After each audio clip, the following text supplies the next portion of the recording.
तो छपरा के मुबारकपुर में तनाव का माहौल है। पिटाई से युवक की मौत के बाद मुबारकपुर जल रहा है। तनाव की इस आग को रंग जातीय हिंसा का भी दिया जा रहा। तनाव रोकने के लिए तमाम सुरक्षा बलों को गांव में तैनात कर दिया गया है।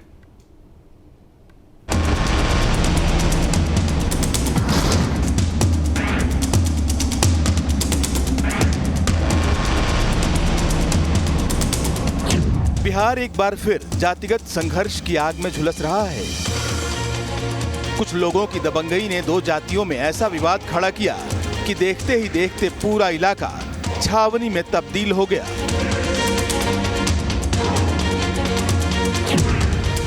युवक की मौत ने प्रदेश में जातीय हिंसा पर नई बहस छेड़ दी है।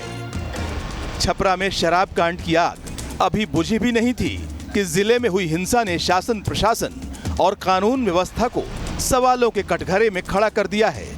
हालांकि मुबारकपुर कांड में फिलहाल 7 आरोपियों को गिरफ्तार कर लिया गया है, जिसमें हत्या के मामले में 3, माहौल बिगाड़ने के आरोप में 3 और अफवाह फैलाने के आरोप में 1 शख्स की गिरफ्तारी हुई है।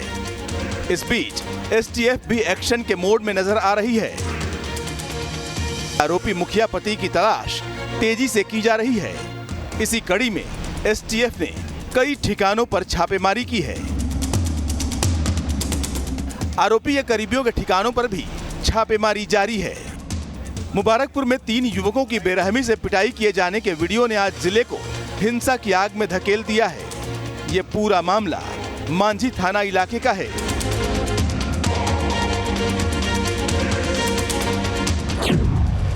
मुखिया पति विजय यादव पर युवकों ने गोली चला दी थी। बताया जा रहा है कि विजय यादव मुर्गी फार्म पर सो रहे थे, तभी आरोपियों ने मुर्गी चुराने की कोशिश की।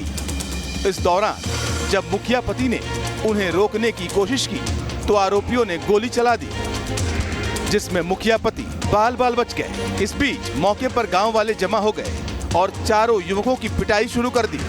एक युवक जैसे तैसे जान बचाकर भागने में कामयाब रहा। बाकी तीनों को गांव वालों ने पकड़कर जमकर पिटाई कर दी और उन्हें पुलिस के हवाले कर दिया। इस बीच इलाज के दौरान एक युवक की मौत हो गई, जिसके बाद पूरे गांव में तनाव का माहौल बन गया। असामाजिक तत्वों ने मुखिया के घर तोड़फोड़ और आगजनी की, जिसके बाद इलाके में पुलिस बल की तैनाती कर दी गई। हालांकि इससे भी मामला शांत नहीं हुआ, क्योंकि अब तक मामले ने जातीय संघर्ष का रूप ले लिया था।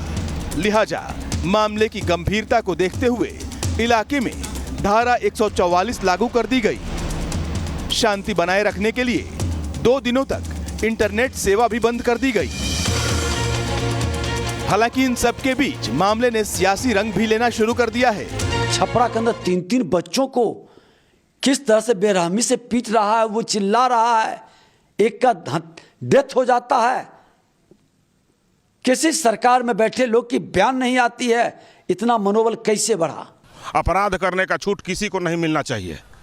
ये सर्वदा निंदनीय विषय है। विकास होना चाहिए और इस तरह के विनाश से बिहार को बचाना चाहिए। सरकार को अविलंब ऐसे दोषियों पर कार्रवाई करके उनको गिरफ्तार करके और सजा देना चाहिए। सरकार की और बिहार की सरकार की और माननीय मुख्यमंत्री जी की व्यक्तिगत विफलता है। आज तक सारण की धरती पर इस प्रकार का घटना नहीं, लेकिन जो तत्व इस प्रकार का अपराध कर रहे हैं और खास करके जिन राजपूत बच्चों को जिस प्रकार से बेरहमी से मारा गया, उनकी हत्या की गई, ये पूरे तरह से आपराधिक मामला है और विधि व्यवस्था का सवाल है। मैं समझता हूँ इसके लिए पूरी तौर से बिहार की सरकार जिम्मेवार है। इस पूरे मसले को देख रहे हैं, सबकी पैनी नज़र है, कार्रवाई भी सुनिश्चित की जा रही, लगातार गिरफ्तारियां भी हो रही हैं। नीतीश कुमार जी का शासनकाल है, जहां क्राइम के साथ नो कॉम्प्रोमाइज़ की नीति है और साथ ही साथ कोई ये चाहेगा कि जातीय विद्वेष फैलाकर हिंसा को या इस तरह की चीज़ों को बढ़ाया जा सके तो ये संभव नहीं है। सख्ती के साथ कार्रवाई की जाएगी। बहरहाल सवाल तो कई हैं, लेकिन जिम्मेदार अधिकारी जवाब कब तक देंगे, ये तो आने वाला वक्त ही बताएगा।